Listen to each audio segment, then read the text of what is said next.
Good morning from Sailok. মই ক'ত আছোঁ এপাক এইফালে চাওক মোৰ বেক চাইডে পাহাৰ আৰু ফ্ৰণ্টত হ'ল হাইৱে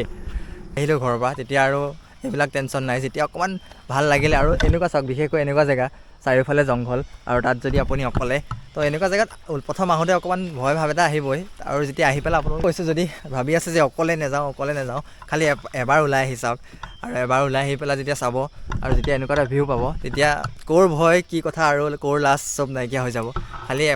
এবাৰ ওলাই আহিব ঘৰৰ পৰা ফাৰ্ষ্ট না পূৰা 9-10 কিলোমিটাৰ এনেকৈ গছ চব কাটি দিলে হয় তো কিমান ক্ষতি হ'ল হয় সেইটো ভাবি চাওক তো এইটো ভাল কাম হৈছে